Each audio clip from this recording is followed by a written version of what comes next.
Interested with you being a local guy here and this being one of the top national stories. What's your take on this Jonathan Taylor Colts situation?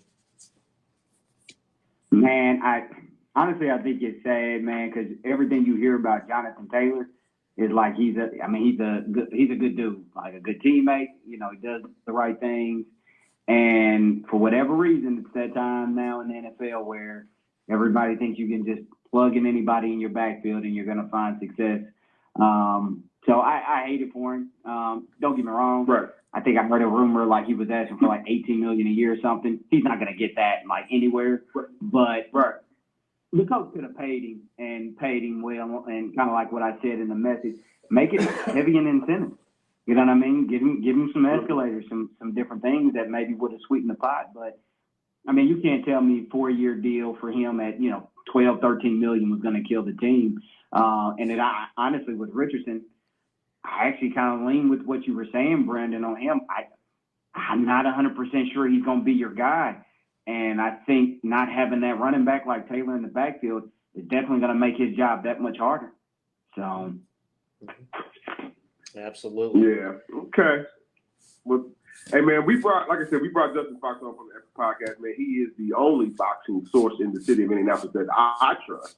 Yes. You know what I'm saying? Because I know he's in the trenches with it, man. So this past weekend, man, and if anybody remembers, we did have Justin on it was about 2 months ago or so. And I know everybody's going, they got geeked up about because, these North Division rivals between him and Brandon Reed. We'll get into that a little bit later. But like, oh man, I know Justin watched the Spencer fight from this weekend and Spencer Crawford fight. But please, man, give us your analysis and like how you saw the fight. Obviously, we know, who won. I don't think that was in any doubt. But like, how did you see the fight? And will there be another fight between these two? So I'll say this: watching the fight, honestly, Spence just looked outmatched, man, from the beginning of the fight. I don't think anybody expected it. And what I saw was Spence is not a guy who can get in the ring and make adjustments.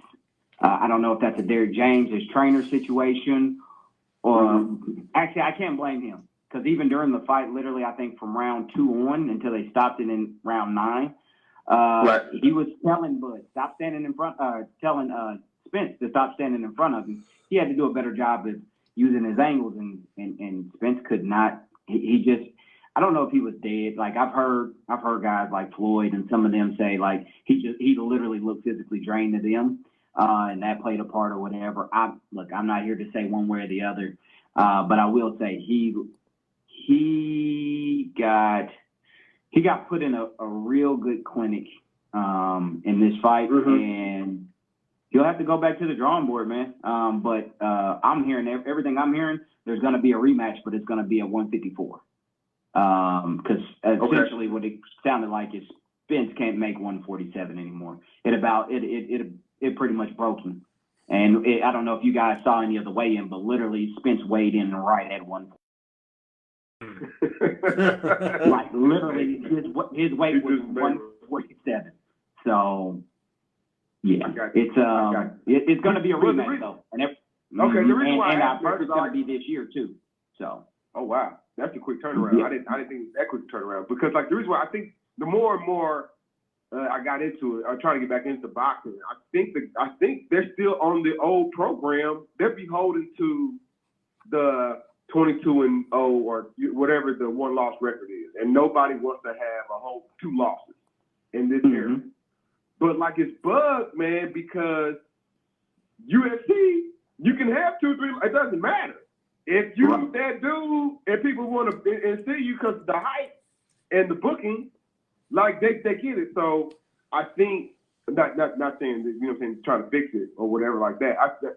I think 9 rounds. How many were scheduled out of this? I think it was like 12. 12. Yeah. Yeah. 12. Like they had a lot of hype around this fight, man. And I get it. It didn't necessarily go the distance, but like. There's a lot of fights in the past, even with some of the people that we prop up, they wasn't necessarily always their best fight. You know what I mean?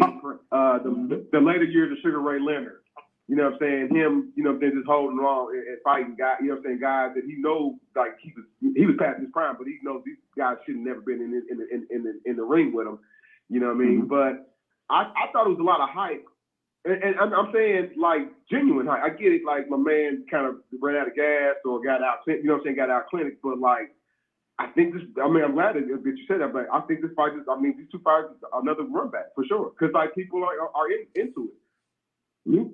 Yeah, I think they got to capitalize on the momentum, kind of like with what you said. Like guys that I know, they talk about it. They said the reason why more eyes got put on the UFC is because boxing wasn't making the big fights.